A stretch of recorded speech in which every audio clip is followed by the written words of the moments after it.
Well, folks, welcome back to Full Bore Silver. Are you getting sick of this yet? Because I am. Are you getting sick of the manipulation of these markets?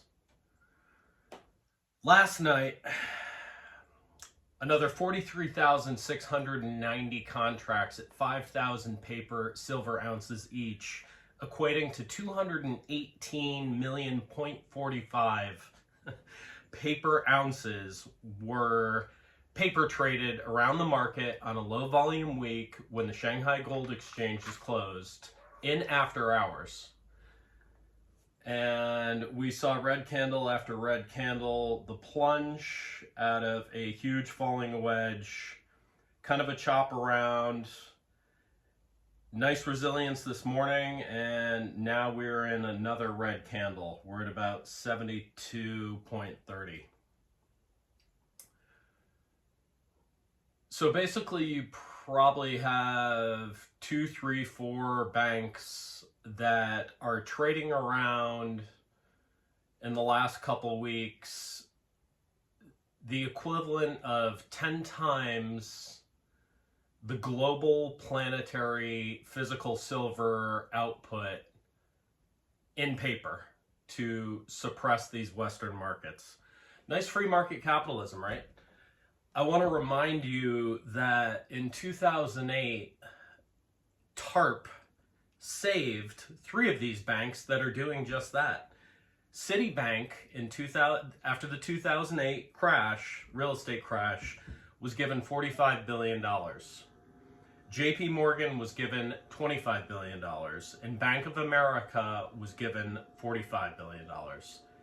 These are the banks responsible for trading these ridiculous paper contracts. So you work till April, May, June, you pay the IRS all these taxes, they turn around and then they give these bankers your tax dollars so they can then give you the prison shower treatment on your silver holdings and your equities. This system is completely broken. It's frustrating to say the least, but I do believe we are seeing a major decoupling of the paper, LBMA, COMEX, silver markets, and the rest of the world. The rest of the world is just shaking this off. India is accumulating, China is accumulating, all of the BRICS nations are accumulating. Now even the bullion dealers, they don't give a flying F what the paper price is anymore. You couldn't buy kilo bars yesterday. Texas Silver went over it. He went through webpage after webpage. You couldn't buy them, and their pricing was completely decoupled from what the COMEX has silver at. I hope these bankers rot in hell. This is incredible. I woke up today, analyzed all this, went through a couple different videos, podcasts. Andy Finding Value had a absolute barn burner. Go check out his channel. Does a lot of technical analysis. He was just as disgusted as I am. But we are seeing that major bifurcation, that major decoupling. This is going to be completely irrelevant. These idiots 5-10 years from now are going to be sitting around trading monopoly money while the rest of the world moves on. I expected my miners to be down, my miner equities and some options plays that I have to be down 10-12K this morning. It was in the hundreds. These markets, they don't even put credence in what the COMEX and the LBMA is pricing silver at. They're not hammering miners. They realize that this is a critical precious metal, the most conductive metal on Earth, that is absolutely needed for any sort of modern advancement, build out, infrastructure, technology, aerospace, military, medical, etc. Everybody's decoupling from these pricing scams, so it's amazing.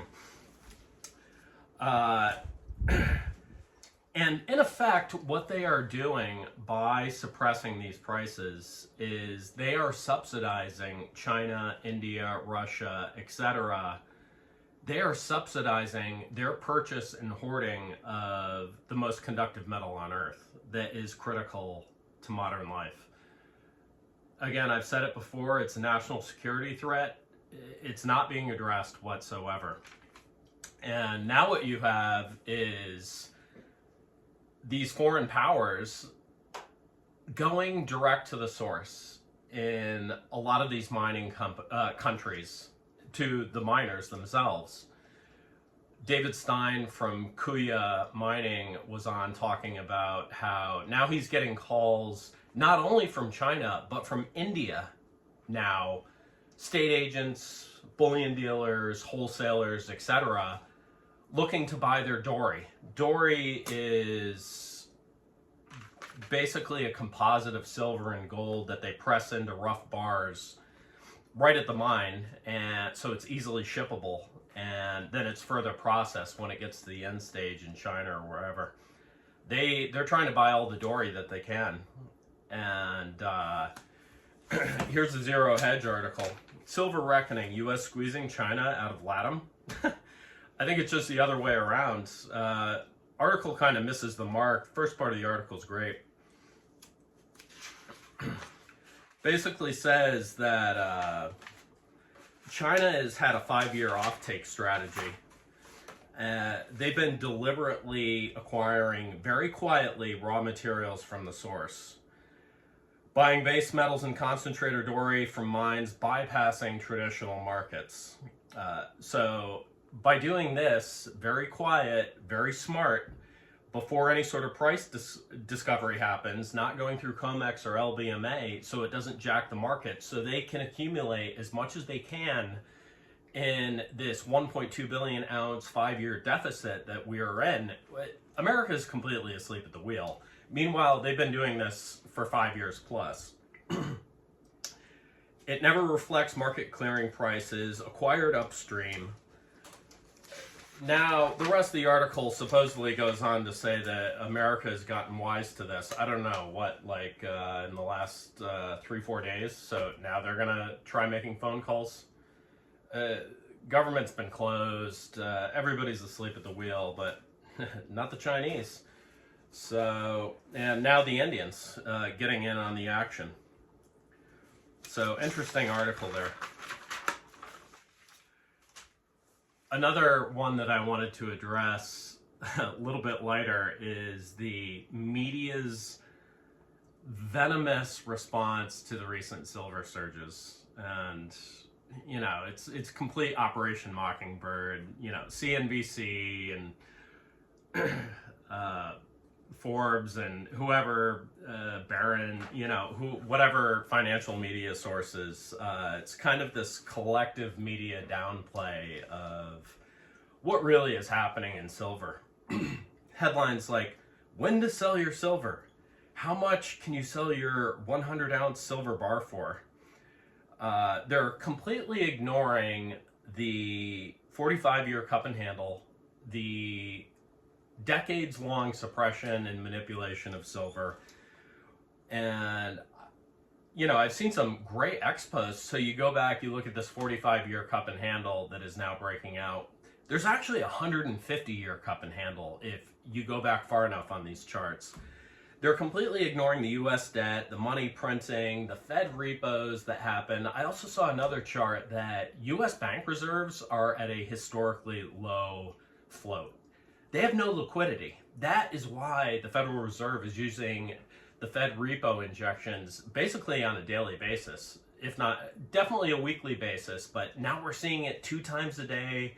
Yesterday, whatever it was, $29.5 billion yesterday injected back into these banks. There is something going on. I would not keep a ton of cash in banks right now. They're ignoring European insolvency, non-stop wars being created so politicians can launder money, the Schiller ratio we've talked about. We are at historic highs with equity prices to earnings. There is no reflection of reality here. We have this AI circle J going on where you have companies like OpenAI that are getting funding from both sides, from Oracle, NVIDIA, They use the funding from Oracle to go buy NVIDIA chips for the AI. They use the funding from NVIDIA to go buy data space from Oracle. It's this huge circular scam. And now you see companies like Oracle, Broadcom, and CoreWeave. Some of these companies are off 50% this year, and we're at S&P all-time highs. You're going to tell me we're not in an AI bubble? This is crazy. They're ignoring industrial demand. They're ignoring the green revolution, AOC's green revolution, which of course CNBC and the rest of them completely pushed. Well, hey, now you got it. You've got all the EVs, you got all the solar panels, you got all the wind turbines, etc. That all uses tons and tons and tons of silver, which the Chinese are buying out from under our feet out of Latin America. So, and then they're ignoring the rise of the BRICS nation. We have the unit now, a currency that is decoupled from the US dollar as a world reserve currency. It's tied to gold. I wouldn't call it real money, but it's a lot more real than the US dollar. So this is interesting here. Also, Happy New Year's Eve to everybody. Now we have the 2026 investing themes coming out from the major assets under management companies, the investment firms, etc. So you got Goldman Sachs, JPM, Bank of America. You know, it's all the same that short silver. Fidelity, Vanguard, Morgan Stanley. What are their recommendations as to what you should do with your hard-earned wealth and money and your assets in 2026? I was going to do a deep dive on that, but I don't want to bore you to death. But it's basically mega caps, quantum, AI, space, robotics, drone, and solar. So, I mean, these guys get paid millions of dollars. You know, they went to Stanford and Yale and Harvard and Wharton and all the best business schools, and they all recommend the same damn thing. It's basically buy more NVIDIA, buy more Broadcom, Starbucks. Okay, yeah, okay. If hyperinflation and stagflation hits and layoffs are at highs, you think people are going to go get their double mocha latte frappuccinos? I don't think so. This isn't Zoolander. They're recommending more Tesla, Google, Microsoft. I mean, it's just the same crap. I will say that Goldman Sachs is recommending a long in gold and copper. They're calling for $4,900 an ounce on gold. I think that's a little sub my target. JP Morgan also recommending gold. 5,055 is their target. I also am kind of in agreement. They're recommending Devon Energy, DVN, and Exxon.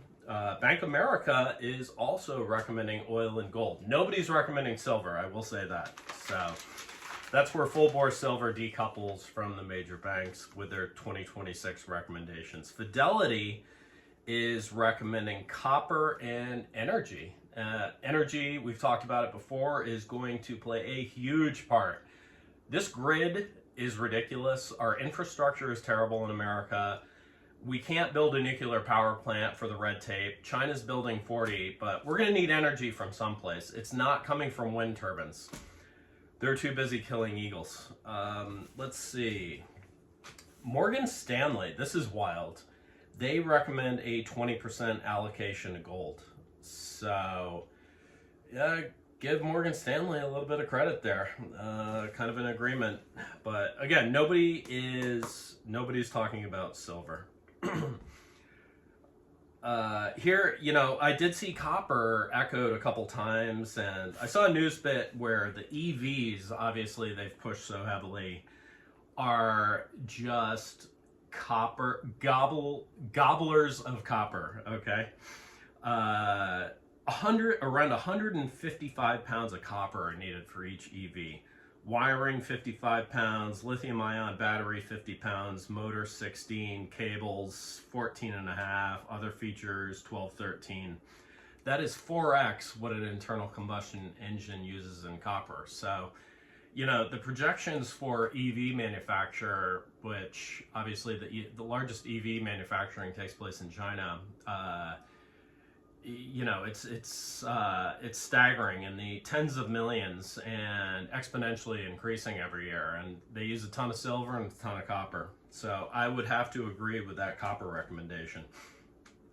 I also saw, just getting to the miners for a second, Eric Sprott bought another 16.5 million worth of shares in Highcroft Mining. That thing's been all over the place, up, down. Eric Sprott says something, people jump on it. Kind of got a little overwound a few days ago, but you know, that's a lot of money, but you know, that's like a cup of coffee for me when Eric Sprott throws around $16.5 million. Take that for what it's worth. Also saw that Kuya, the guy, so Kuya has mining operations in Peru and Canada. They're also in a partnership in Saudi Arabia, believe it or not, and supposedly they found a high-grade doré ore deposit in Hadid, Saudi Arabia. I didn't even know Saudi Arabia had precious metals. Obviously, they have the second largest reserves of petroleum behind Venezuela, who's in a little bit of a conflict right now. So yeah, that's where we stand. New Year's Eve update, and you know, silver's kind of going down again. We are farming a little bull wedge here, 71.98. We're chopping around again. This is a very low volume week. Shanghai Gold Exchange closed. A lot of investors are hanging out with friends and family. They're not even looking at this stuff. Of course, silver stackers always look at this stuff. I probably had 40 alerts go off this morning. Aaron from Texas Silver did an incredible prepper video last night. It was like drinking off a fire hose watching this thing. Very entertaining. Go check that out. Awesome videos getting kicked out from Jeremiah Babe. JB gave me a really nice shout out, so I really appreciate him. And yeah, we have the come and take it flag flying in the background. Had some Yankees over the weekend, and they didn't even know the importance or the symbolism behind that. But Battle of Gonzales, 1835. Basically, the Mexicans surrounded the Texans, the volunteers, and the Texans said, come and take it. And then 1836, February, March, we had the Alamo, where 200 volunteers were slaughtered by Santa Anna and his men. Later that year, we had the Battle of San Jacinto, where the Texans beat the absolute snot out of the Mexicans. That, if you go study that battle, it's really interesting. It was like in marshes and flanking and all kinds of cool stuff. I love history. I love military history. And that was San Jacinto was Sam Houston, and that basically led to the formation of the Republic of Texas. And they also didn't know that General Winfield Scott marched all the way to Mexico City and took Mexico City. That was 1847. So yeah, Texans have always done big things. We're a little bit different than the rest of the country, and really grateful to be here. Gonna be another gorgeous day. So yeah, take heart, keep your chin up in these silver markets. You know, again, I think these banks, man, they're digging their own grave. Nobody's even gonna care where they price silver at. The world physical markets are taking over, and so we'll continue to monitor and keep you updated. Thank you. Have a fantastic day. Like, subscribe, share. Full bore silver. Talk to you later.